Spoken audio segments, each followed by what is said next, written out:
Название этого мотоцикла Suzuki Bandit. Этот мотик прославился в 90-х именно своим названием и своей доступностью. Звучит достаточно угрожающе, но давайте попробуем разобраться, так ли это на самом деле.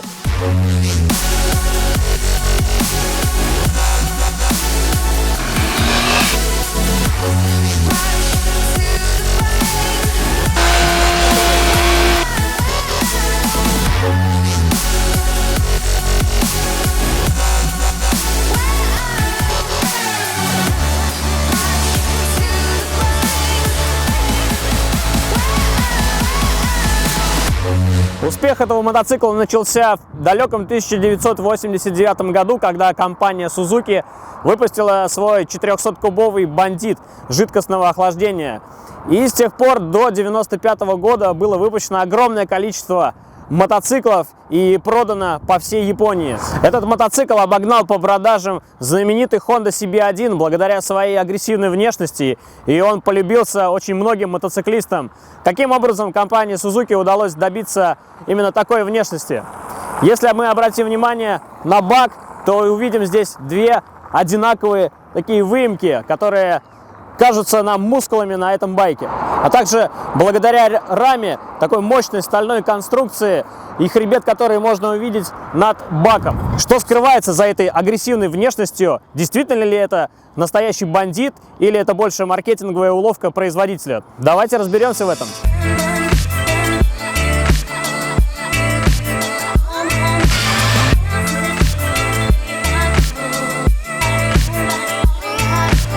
Благодаря успеху в 1995 году японцы приняли решение выпустить мотоцикл для европейского рынка. Однако версия с 600-кубовым мотором несколько отличается от версии с 400-кубовым, а именно здесь воздушно-масляное охлаждение, совершенно другая рама, и по габаритам этот мотоцикл значительно больше 400-й версии. Именно поэтому данный мотоцикл полюбился в Европе за счет своих больших габаритов, ведь всем известно, что европейские люди больше, чем японцы.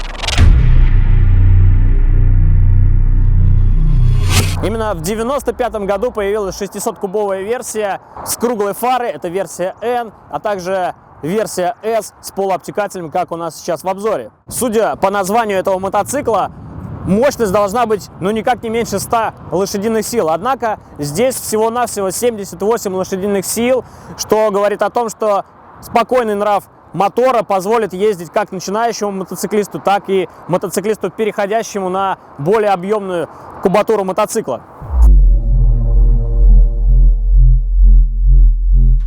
Разгон до сотни у этого мотоцикла в пределах 4,1 секунды. В принципе, этим сегодня уже никого не удивишь.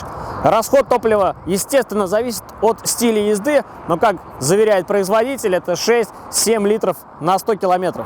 Надо отметить, что легким этот мотоцикл не назовешь, ведь снаряженная масса данной техники составляет 223 килограмма. Это говорит о том, что хрупкие девушки навряд ли справятся с данной техникой умело, зато людям ростом 185 сантиметров и больше будет здесь вполне комфортно, ведь всем известно, что высоким людям достаточно трудно подобрать под себя технику, поскольку она под ними кажется очень маленькой и как-то нелепо смотрится.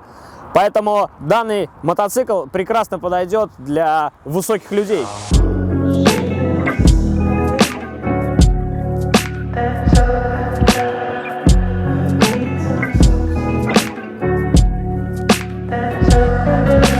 Что касается дизайна этого мотоцикла, то во всяком случае сбоку он выглядит вполне современно.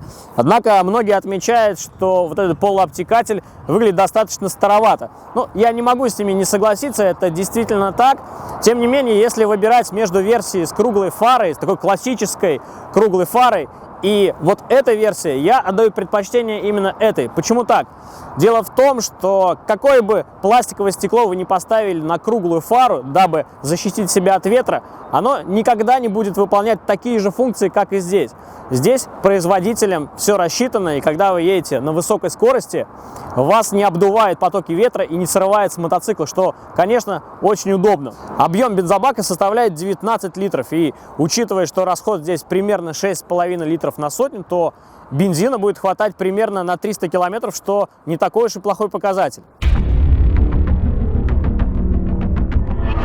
Однако, чтобы узнать точное количество оставшегося топлива в баке, вам придется воспользоваться разве что щупом и вставить его в горловину бака и таким образом узнать. Потому что на приборной панели нет ни лампочки, ни уж тем более стрелки, указывающей количество топлива. Однако, как и у любой техники, у этого бандита есть свои недостатки, а именно проблема кроется в карбюраторах. Их приходится довольно часто регулировать, они выходят из строя, после этого мотор начинает работать неравномерно.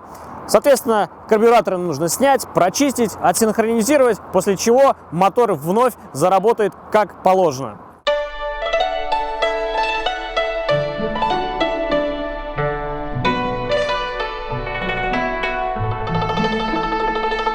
Зеркала здесь достаточно больших размеров, поэтому в них все прекрасно видно, что происходит сзади.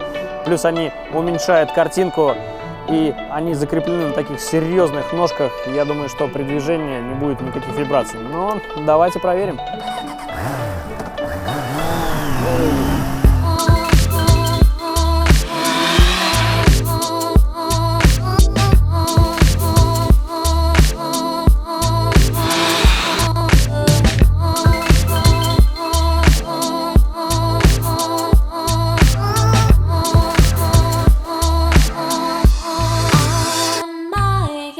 Первое впечатление от этого мотоцикла: чувствуешь себя как дома. Садишься на него и очень удобно. Подножки расположены достаточно низко, соответственно, колени имеют минимальный изгиб, то есть практически под 90 градусов. Наверное, поэтому высокие люди себя здесь чувствуют комфортно. Также руль не слишком далеко вперед, то есть не приходится наклоняться, сидишь практически прямо. Ну и, конечно, сиденье, оно просто огромное, широкое и очень мягкое. Рулится он шикарно. Опять же, эта вещь несколько субъективная за счет очень удобной эргономики. Здесь все находится на своих местах, и момент привыкания на мотоцикле просто-напросто отсутствует. Ты на него садишься и как будто бы всю жизнь управлял данным мотиком.